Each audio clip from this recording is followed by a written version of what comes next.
大家好，今天来分享一下 iOS 真机自动化测试的环境配置。前提条件是已经安装了 Appium， 这个上个视频已经讲过，这里就不再重复了。iOS 真机自动化的一个环境搭建呢是比较麻烦的，而且就是过程中容易遇到各种各样的问题，大家要有一定的心理准备。不过没有关系，如果遇到问题我们解决就好了。首先需要准备一个 Apple ID 账号，如果没有的话就去注册一个，然后去登录苹果的开发者官网，成为开发者。接下来就是安装Xcode，在 App Store 就可以安装，然后去安装这个自动化测试的一个驱动。通过这个命令就可以安装。安装完成之后，在这一个位置会有这样的一个 Xcode 项目的文件，就是 WebDriver Agent， 我们简称 WDA。用 Xcode 去打开这一个项目，然后呢去修改一些配置。在修改配置的时候，就需要用到前面那个开发者账号。因为我这里是使用免费的开发者账号，所以这个配置这个 team 的时候，这个 team 也是一个个人的 team。跟付费的开发者账号的区别是配置会更繁琐一些，而且签名的话也只有几天的有效期。不过这个没有关系，以后我们可以写个脚本去自动检测，如果签名过期了就自动重新编译 WDA 就好了。就有一个需要注意的地方是，如果以后后续要升级这个驱动，那么就需要重新去配置这一个项目，就是去做这一系列的配置，然后再重新编译 WDA。因为你每次去升级这个驱动的时候，它都会去覆盖掉原来的这一个项目，所以必须要重新配置并编译。完了之后呢，这个 iPhone 也是需要做一些配置，就是开启开发者模式，然后启用这个 UI 自动化，不然的话它是没有办法自动化的。配置完这些之后，用一个工具，我们这里就用 Appium 官方提供的一个查找这个元素的一个工具，去验证一下我们这个环境配置有没有问题。大概过程就是这个样子。OK， 接下来我们就开始进行实践。在开始配置之前，想再补充一下上个视频中安装 Appium 的一个小缺陷。在执行命令时总是权限不足，虽然也能用，但是每次执行命令都提示就有点烦。后续如果写脚本自动执行命令的话，也会受到影响。所以我看了一下自己的电脑是没有这个问题的。因为我也很久没有从头到尾去配置这个环境了，有一些细节也记不太清。去网上搜了一下，大概说的是，因为 Node.js 是系统级的，所以如果已经安装了的同学有遇到权限不足的情况需要提权的，可以把之前安装的 Appium 以及安卓的这个驱动卸载掉。这个是不影响已经配置好的安卓 SDK 和 Java 环境的。卸载之后，再去安装 NVM， 就是通过 NVM 去管理 Node.js。这个时候 Node.js 就是用户级的，就不会报权限不足的问题了。那安装这个 NVM 之后，需要配置一些这个环境变量。这些都是可以在网上搜到的，或者你可以直接截屏，然后复制这里的文字。OK，配置好环境变量以后，就可以使用 nvm 来安装 Node.js， 就是这个命令，然后再重新安装一下 APM， 还有这个安卓的自动化驱动就可以了。由于我前面的虚拟机系统版本比较低，装不上插扣的，我现在这里是换了一台版本更新的虚拟机，所以呢我就不需要去卸载这些了，因为根本就没有装。好，那我现在开始安装 NVM。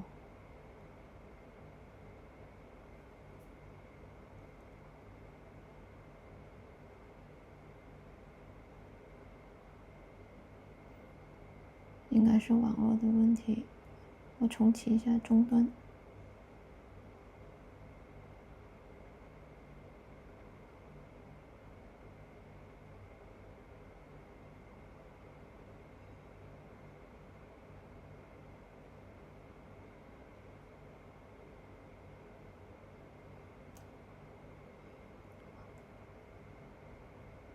这回报错提示需要安装这个插扣 select， 因为我现在插扣的还没有装上，所以没有这个东西，那我就先单独安装一下。不过这里会导致我后面踩另外一个坑，但是没有关系，坑踩着踩着也就习惯了。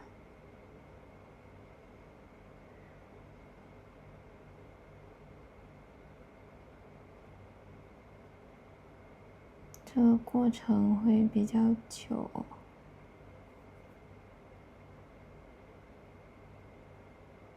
我就跳到结果这里了。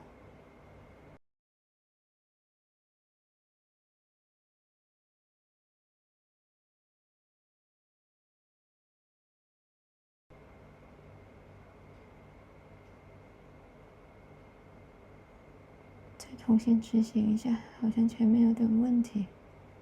好，现在可以了。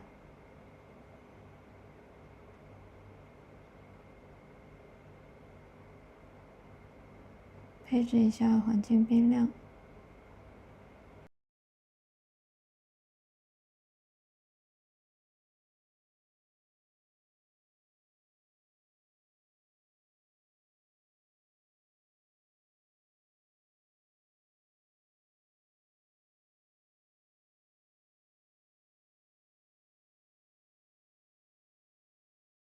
保存一下，source一下。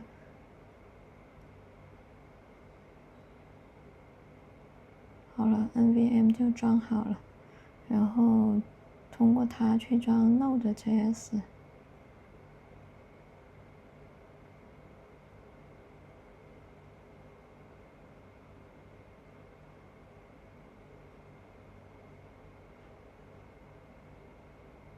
这倒霉催的安装失败。其实我前面就猜测可能会失败了，因为最开始它也提示我版本不兼容，但是它还让我下载。先不管了，我先把 APM 装上。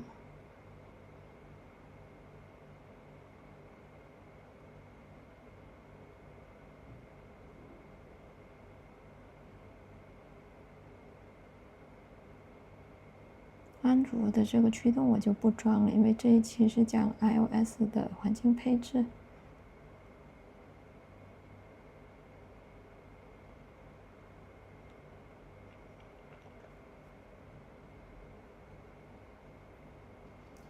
这个 APM 还没装完。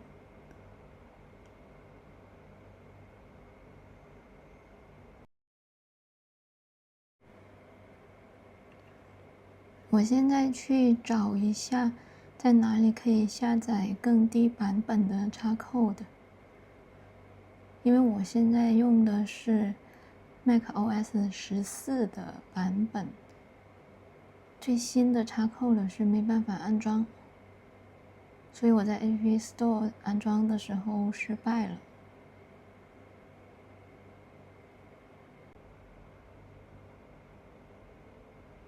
复制一下这个链接。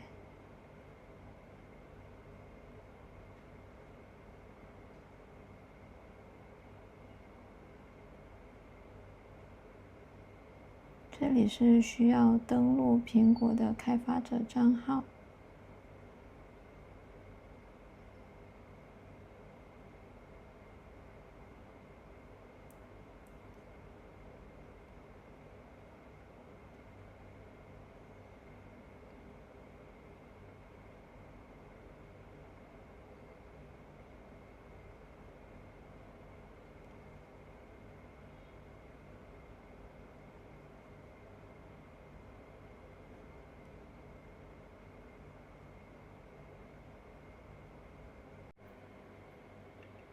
搜索一下，就装个15的版本吧。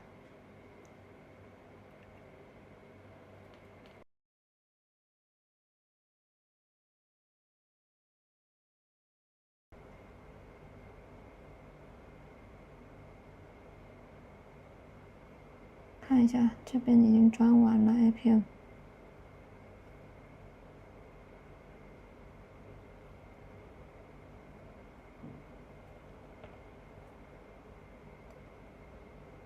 然后装一下这个 iOS 的自动化驱动。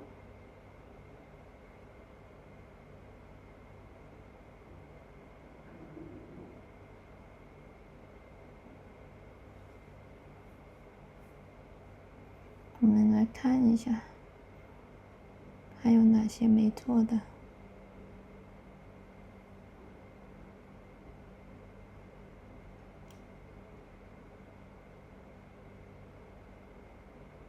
这个 APM Inspector 是 APM 官方提供的一个查找元素的工具，我们先去下载它。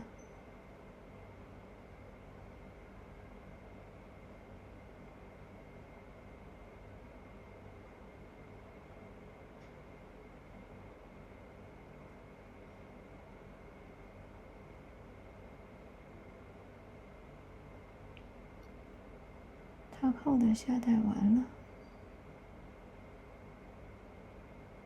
这里解压也是要很久的，就快进了。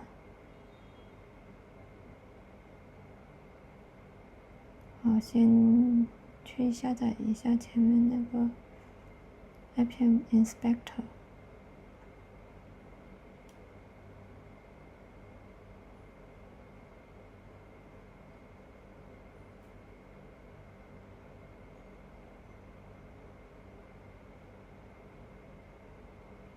这个下载完了，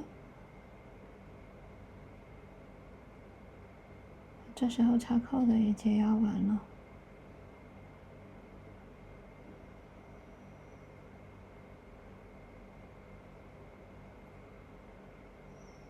我这个虚拟机是真的慢啊，没有办法，只分配了8G 的系统内存。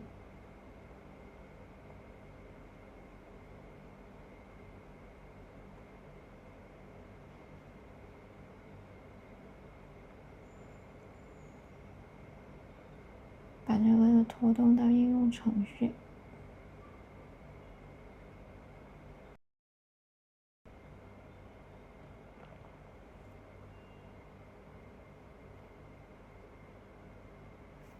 插扣的也打开了。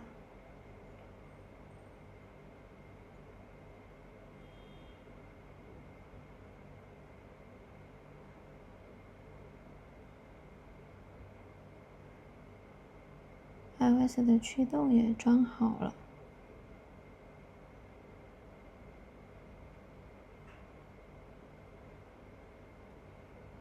再来看一下，驱动装好以后就会有这一个项目文件，就是 WDA 的项目文件。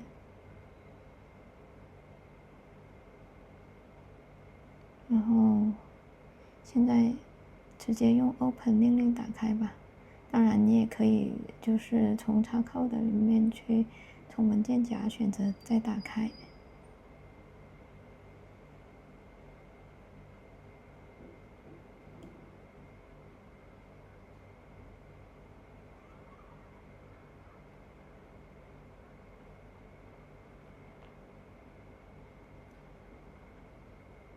项目加载出来以后，点一下这个根目录，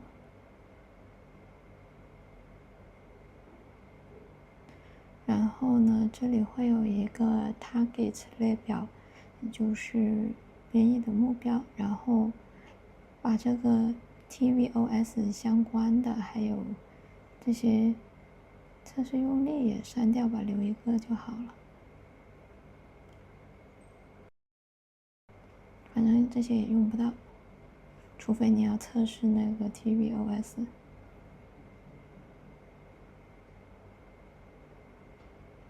然后重点来了，这里的每一项都要去配置一下这个签名相关的一些信息。先点这个去添加一个账号。这里的话就是要登录你的苹果开发者账号。然后这里会有一个 team， 如果之前是还没有创建的话，就去创建一个个人 team， 因为我这个是老账号，就没法演示了。然后这里就选择这个个人的团队，就是这个 team， 然后这个 bundle identifier 这个东西，它就是一个 WDA 这个应用的，因为我们要编译它，所以要保证它这个应用的 ID 是全球唯一的。你就随便输一个，如果它重复了会报错的。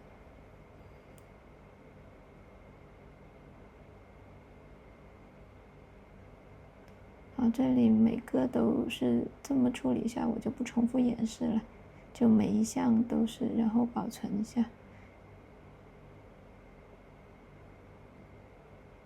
然后去执行这个命令，就是编译了。这里其实我又踩了个小坑，因为我的 iPhone 还没有配置好。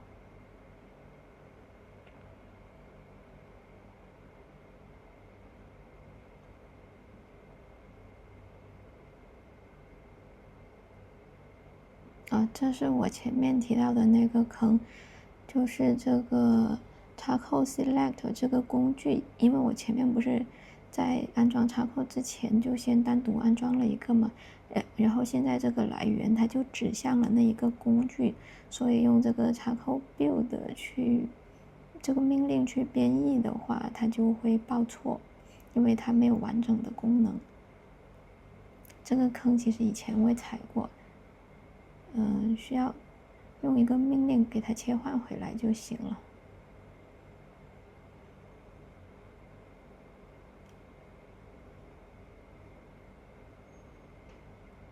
就是它。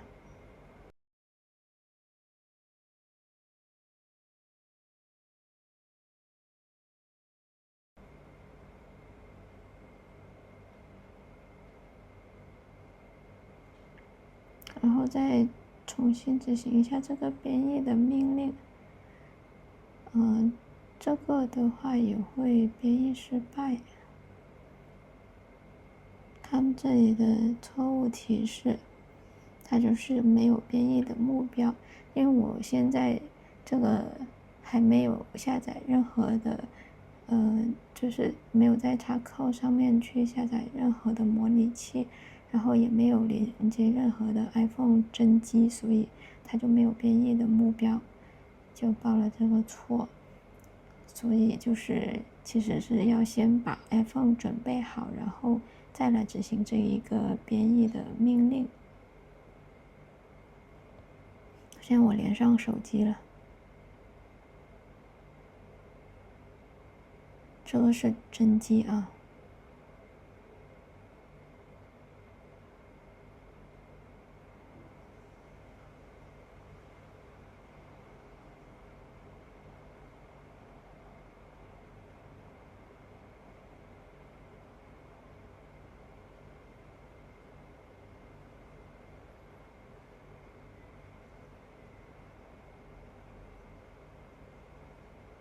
这个要重启一下Charcoal。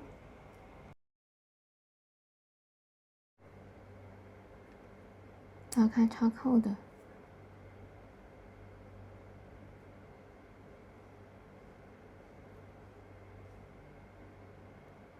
然后找到设备列表，看一下现在手机的状态。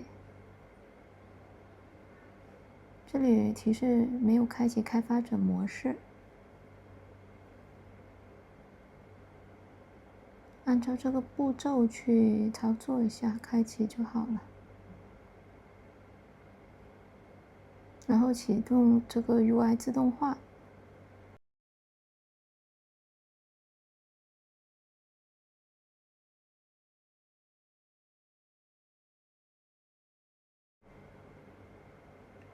现在我们来打开之前安装的 Appium Inspector。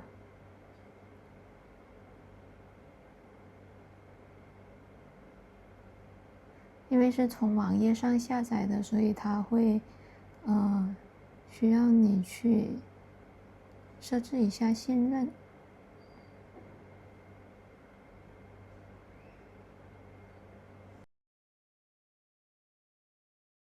好，现在我们打开 Appium Inspector 了，然后把这些参数复制过去。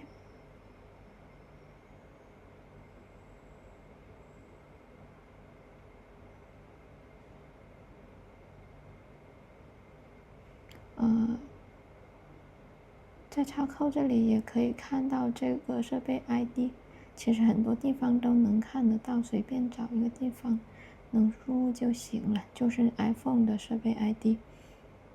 然后这个我们用计算器，就是系统自带的计算器来做一个演示。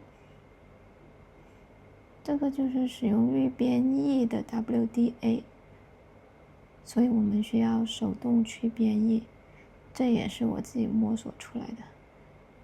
比较稳定的一个方式。如果你不用预编译的话 ，Appium 会自动给你编译，可能就会出现一些奇奇怪怪的问题。现在这里没有看到警告，说明手机已经准备好了。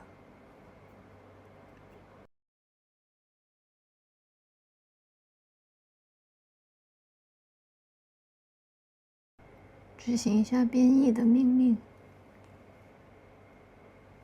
这里也是要等很久的，这过程我就跳过了，因为你是第一次执行的话，它会需要安装很多东西。好了，这里看到编译成功。